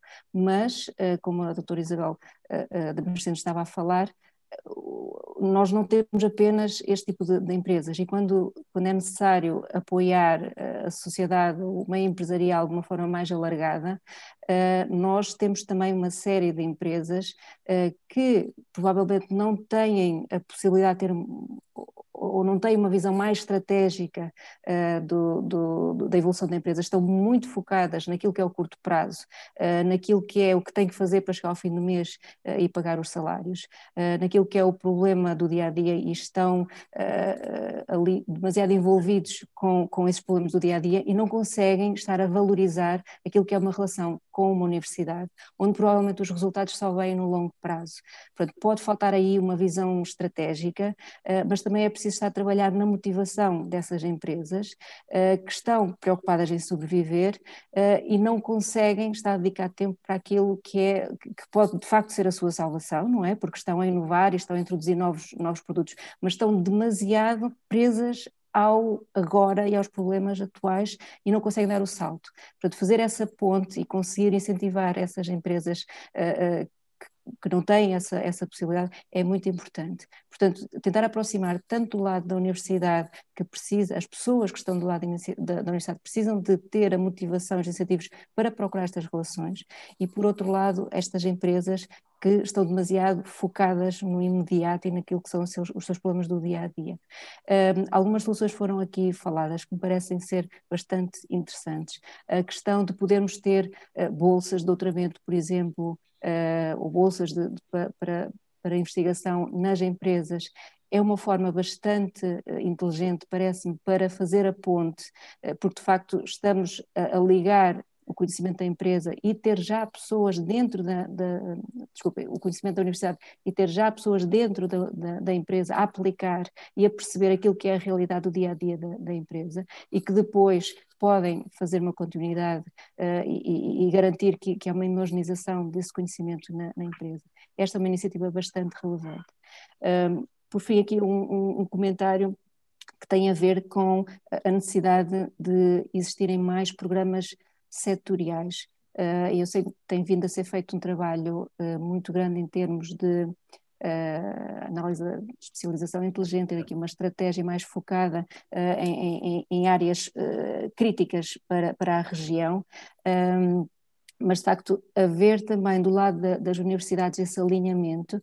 Eu queria dar só, se calhar, aqui um exemplo de uma universidade que eu conheço na Finlândia, que a certa altura eles decidiram estrategicamente focar-se na área da energia. Pronto, nós trabalhamos com eles, mas o que eles fizeram foi para todas as áreas de conhecimento, seja na área das ciências sociais, seja na área da mecânica, seja na área da informática, eles focaram-se naquele tema e são neste momento uma universidade reconhecida a trabalhar nessa temática e conseguem agora estar a ajudar as empresas que trabalham nessa área a ter melhores resultados. Portanto, eventualmente, haver esta questão setorial pode ser interessante e mesmo do lado do financiamento também poder haver aqui um incentivo alinhado com aquilo que são estas áreas críticas para a região.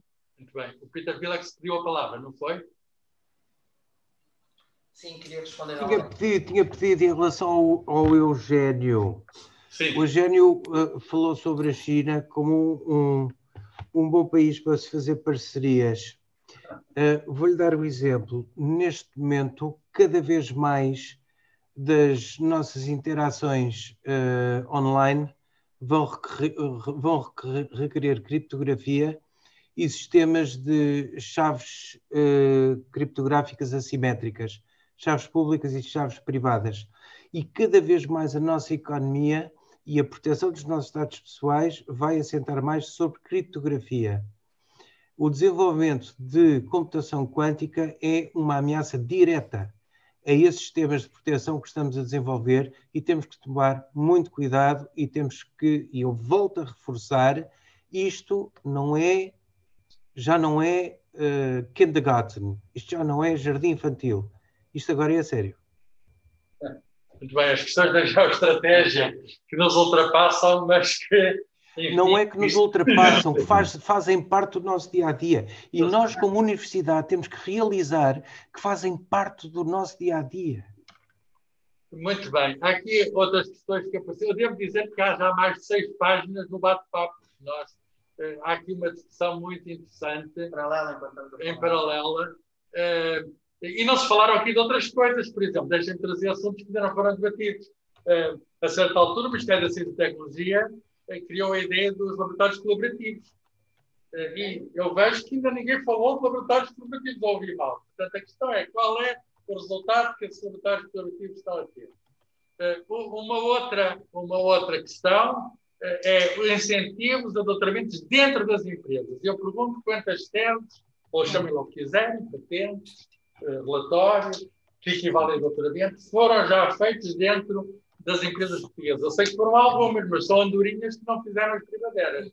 Nós precisamos de nos conhecer melhor, quer dizer, ter estudantes e professores dentro das empresas e ter pessoas das empresas dentro da universidade. Há pouco há uma intervenção no bate-papo que dizia assim, isto foi interessante para fazer a ligação, era pôr empresários ou pessoas trabalhadores das empresas, alunos empresários, ou como professor, ou como estudante dentro das universidades, para lá de dentro haver também pressão, sentir-se lá dentro a pressão de fora. Quer dizer que temos aqui 2 mundos que, de facto, nós verificamos pela conversa que estamos a ter, que são mundos que precisam... Cabo Filhais, eu não apenas... Permite-me que diga... Não apenas no caso dos doutoramentos, nos estudantes de mestrado ou mesmo da licenciatura, o envolvimento desses estudantes dentro das empresas, nos 2 sentidos, como estás a referir, quem está nas empresas... ter cátedras ou aparecer junto dos estudantes na universidade e os estudantes estarem nas... É uma forma de aproximar estes 2 mundos muitíssimo eficaz e que eu tenho... Está a fazer a medida suficiente? A questão é essa. Não está. Não. Acho que se devia fazer mais. Mas também, comentando um pouco o que o Norberto referia há pouco, eu não vi, mas pode ser pode ser defeito meu, enfim, não analisei esse assunto com muito detalhe, mas no que respeita aos mobilizadores, por exemplo, eu não vi a formação de nenhum cluster verdadeiramente relevante que tenha aparecido desse trabalho, porque é muito difícil desenhar uma estratégia competitiva num qualquer país a régua e esquadro.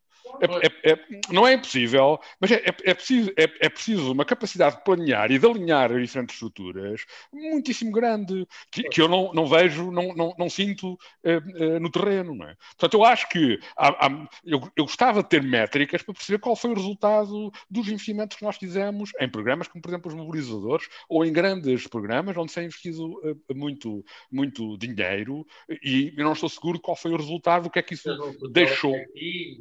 Essas coisas todas são muito interessantes. Posso fazer só aqui um comentário ao Gonçalo, porque acho que, repara, o que eu disse foi que os mobilizadores, efetivamente, eu acho que estas coisas são incrementais.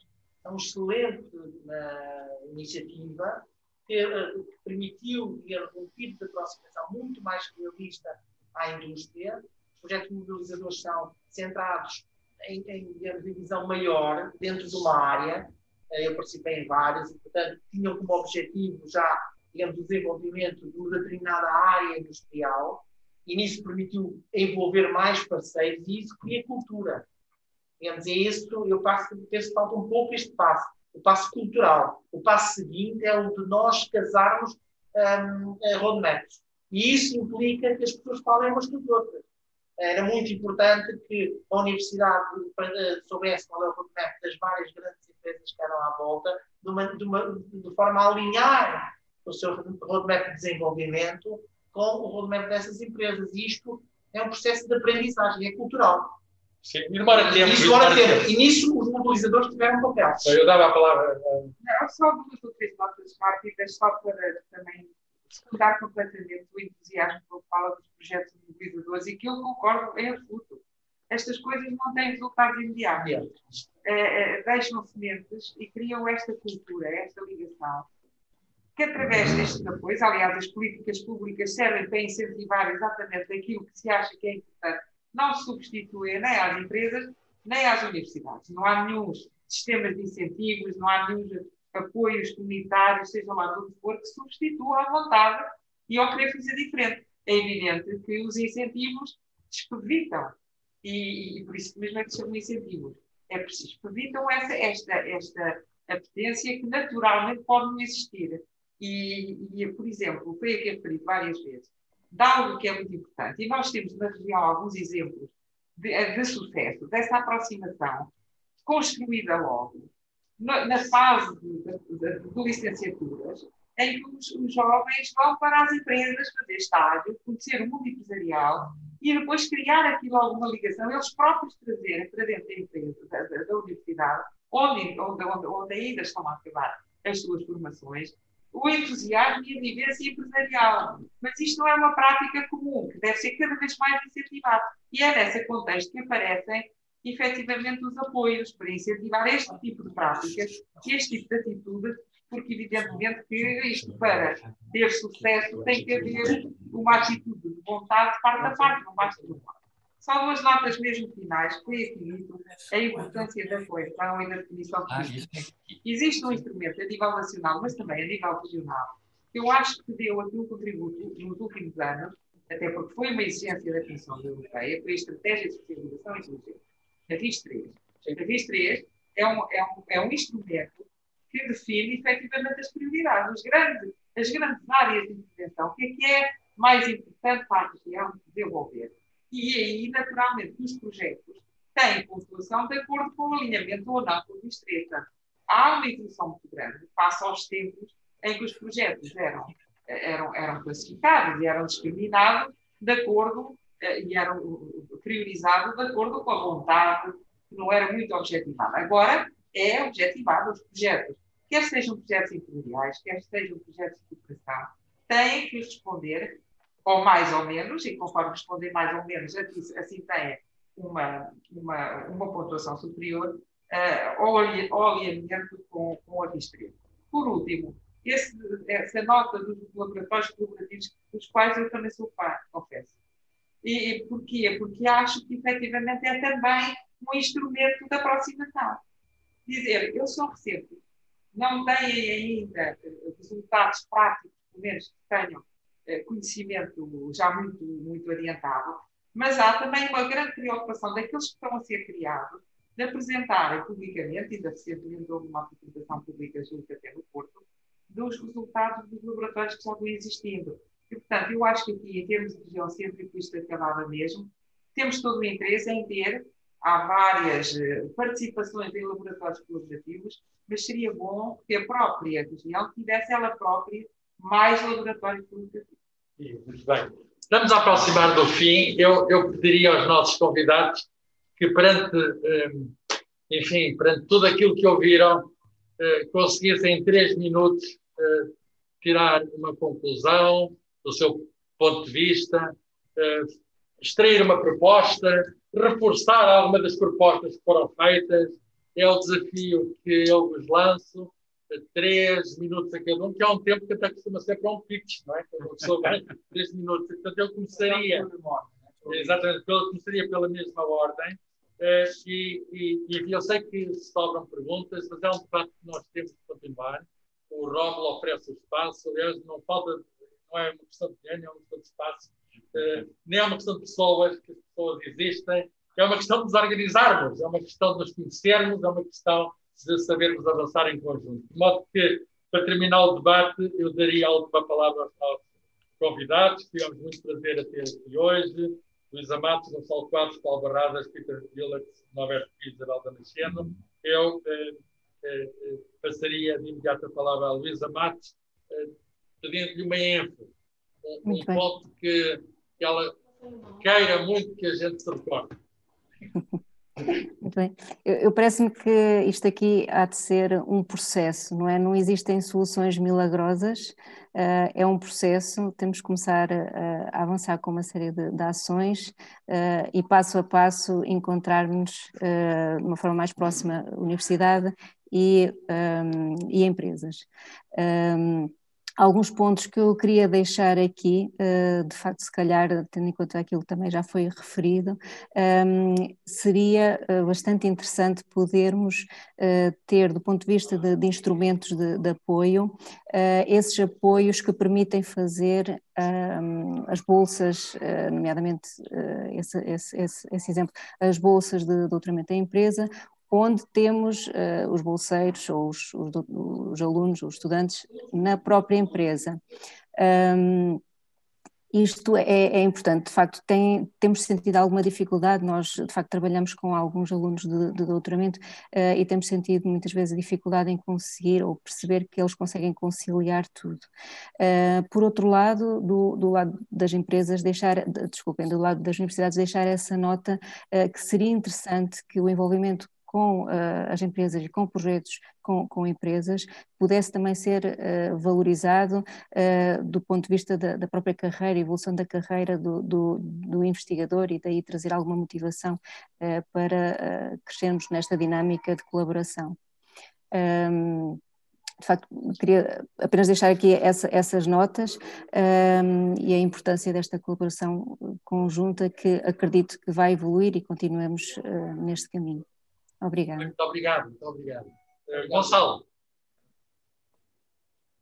Notas finais. Sorry, estava em mute.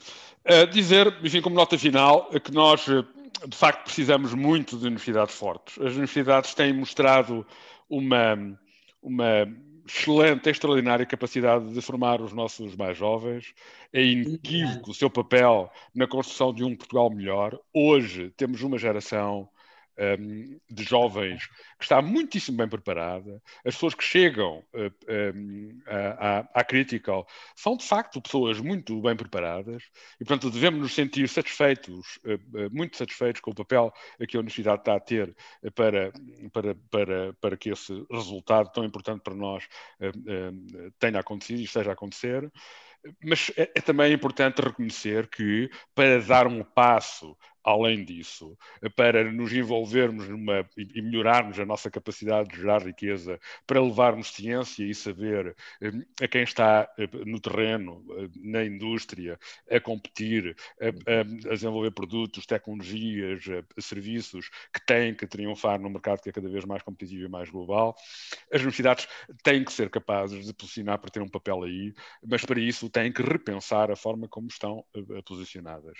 Têm que alterar a maneira como trabalham e como se organizam para responder a um mundo, o mundo da indústria, que precisa de um outro tipo de colaboração. Essa colaboração é muito importante, mas tem que haver uma alteração da maneira como as universidades funcionam. Acho que isso é absolutamente claro e é importante não deixar isto por dizer.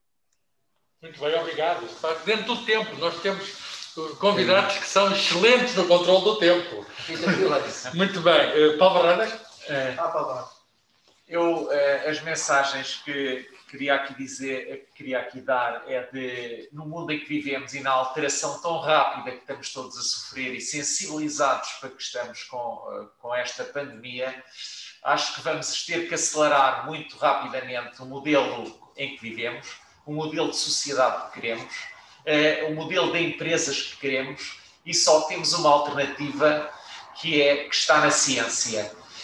Está na ciência, está no conhecimento e, portanto, temos anos pela frente. Temos agora um pacote para 10 anos, o 2030, para poder utilizar e tirar o melhor partido para isso. Portanto, eu como vejo Coimbra bem posicionada para o fazer. Acho que temos que sair da universidade, temos que nos colaborar mais e se assim o fizermos vamos ter uma cidade melhor, porque nós precisamos ter uma cidade melhor, uma cidade que seja mais atraente, que retenha os melhores, que atraia os melhores, e só dessa maneira vamos conseguir continuar a fazer o nosso crescimento. Para terminar, dizer-vos que temos programas de doutoramento há muitos anos nas empresas, que tem sido o principal motor do desenvolvimento da nossa empresa. Hoje trabalham 40 doutorados nas nossas instalações, entre 130 cientistas que temos a trabalhar no nosso centro de ID. Temos 120 em investigação clínica no Porto, noutra empresa que criámos, que é a Blue Clinical, e, portanto, temos um conjunto de ferramentas muito importante e uma responsabilidade enorme, e preocupa-nos se, de facto, não conseguirmos, nos próximos 10 anos, aproveitar bem o conhecimento gerado nas universidades, porque foi através desse conhecimento que nós conseguimos ter credibilidade junto dos clientes, atrair clientes do mercado internacional e exportar quase 90% do que fazemos aqui em Coimbra. Muito bem, obrigado. Peter Villa. Muito obrigado. Eu vou primeiro comentar aqui um comentário da Vânia Moreira sobre doutoramentos. Na Ovion temos doutoramentos dentro da empresa, temos 10 doutoramentos, temos sempre um número que vai de 10 a 15 programas de doutoramento. São um sucesso extraordinário e dá-nos um gozo enorme estarmos a formar doutorados, obviamente em parceria com universidades que são elas que conferem o grau. Como comentário final, eu gostava de voltar aqui a uma questão que eu levantei e depois que o Malaquias também levantou aqui no chat, que tem a ver com diferenças de cultura. E eu sou absolutamente focado sobre o resultado, como gestor, como empresário. Eu vou utilizar aqui uma metáfora que os académicos vão entender. Nós temos duas formas de medir esforço. O esforço pode-se dissipar em fricção, em calor, e aí eu meço o esforço em watts. Ou então mede-se em aceleração, e aí eu meço em newtons. Eu sou um partidário do Newton a 100%. Temos que nos focar no resultado e não nos obstáculos que nos possam impedir de lá chegar. Muito bem, Newton contra o Watt, que ganha o Newton. E ganha Newton. Mas o Newton é um bocadinho mais reativo. Norberto. muito menos energético. Norberto, em primeiro lugar, temos várias mensagens rápidas. Em primeiro lugar, a universidade é importante, mas precisa de ser formal.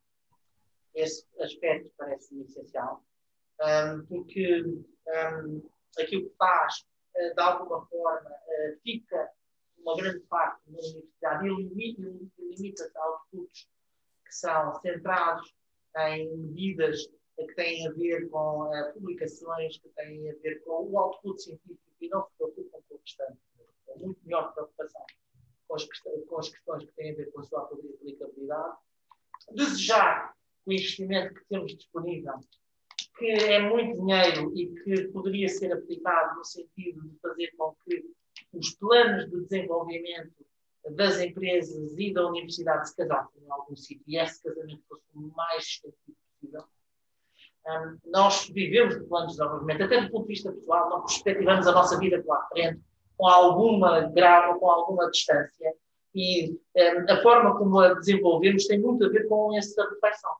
Eu acho que na universidade e nas empresas não estamos a fazer esse trabalho, como investimento, pelo menos, privilegie essa ligação. E eu gosto muito de aprender, dizem que as coisas correram mal, mas especialmente que elas correram bem. Então, não temos que aprender com as duas. Por exemplo, os projetos que eu falei, os casos de projetos mobilizadores, o caso, por exemplo, das bolsas de ID com grupos económicos, são projetos que estão, em minha opinião, a mudar a cultura. E é isso que eu queria concentrar o nosso esforço. A cultura está a mudar. A percepção, por exemplo, hoje tivemos aqui neste debate, no pico de participação, 110 pessoas. O que, nesta coisa do webinar, se passa a ser recorde. Acho que é recorde aqui do Roma. Espero que sim. Mas a cultura está a mudar. Há uma percepção por parte na universidade e dos bons exemplos que acontecem. Há bocado o Gonçalo deu um exemplo, disse, no ISD que fazemos uma porcentagem muito pequena é com universidades. Mas há um excelente exemplo, há um conjunto de excelentes exemplos que fazem com que ele pense que era importante. Ele diz, eu disse isso com tristeza, porque aquilo que correu bem, correu muito bem. Portanto, esta mudança cultural é aquela que eu gostaria de dizer, que gostaria muito que fosse incentivada, porque acho que este país não tem que poder pensa. Muito bem. Vamos para a única. Só sabor. Não devo esquecer de dar nota geograficamente. Eu acho que há muito caminho feito. E nós também temos, de vez em quando, aquela nossa visão paternalista. Esquecemos rápido. É a nossa moda. Esquecemos muito rapidamente do sucesso e das coisas que evoluíram. Não é? E nestas áreas a evolução não é de um clique, não é? Demora o seu tempo.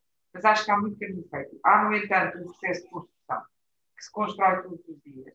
E tudo que se passou aqui são contributos para essa construção. Eu até pedia, se não for usar muito, se nós podemos ter acesso às sugestões que aqui foram apresentadas. Com certeza, vai ser enviada a todos as sugestões e mais fica a gravação. Porque ficam aí, não é? Podem ficar ali reflexões que podem ser importantes para aquilo que é o nosso dia-a-dia, a nossa responsabilidade.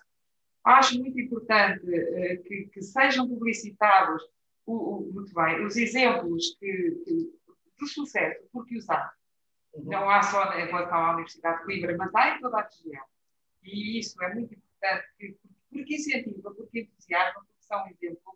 E, sobretudo, que nesses exemplos do sucesso sejam sempre valorizados a vantagem que as empresas tiveram nestas parcerias. Isto é, o que é que isto contribuiu para que a empresa, para a Universidade, naturalmente, deu uma grande satisfação, porque viu algo de investigação aplicada, mas também para as empresas é muito importante que consigam compreender a vantagem que teve. E isso é um incentivo muito, muito importante. E, portanto, eu julgo que temos este caminho a andar, temos afinações sempre a fazer, e, sobretudo, neste momento, é um momento crucial para a montagem destes programas todos que temos a aparecer, e temos que as aplicar sempre com esta lógica. A lógica de incentivar, que é um processo em construção, que tem que ser um processo de mudança afinado, mas com uma percepção clara de que isto tem resultados e que não há alternativa para o país. Muito bem, foi um prazer receber-vos aqui no Rommel, Centro de Ciência Viva da Universidade de Coimbra. Eu, sumariando, digo que há um caminho que vem de trás. Eu lembro que foi há 25 anos que começou o Ministério da Ciência e Tecnologia, começou a haver em maior a Agência de Inovação, a FCT, tudo isso é dessa altura, a Ciência Viva, tudo isso é dessa altura, e quanto nós andámos nestes 25 anos. Agora, o que nós queremos, e acho que estamos todos juntos nisso, é que nos próximos 10 anos andemos ainda mais depressa. Soubemos criar pessoas qualificadas, soubemos criar saber, falta-nos ainda o desafio de criar riqueza. E hoje toda a riqueza vem do saber e as coisas têm de acontecer e nós sabemos que há obstáculos, alguns culturais que aqui foram ditos, outros instrumentais, etc. Mas a nossa inteligência tem de ser o motor desta mudança. Só com um pequeno exemplo, e não me levem a mal que puxe a brasa a esta sardinha, eu lembro-me que aqui há 12 anos, eu disse que esta casa começou há 12 anos, foi uma conversa com o Zé Maringá, tão saudoso, que foi o homem que ajudou a pôr a inteligência como motor. E num jantar com ele disse, então, tens alguma ideia, etc.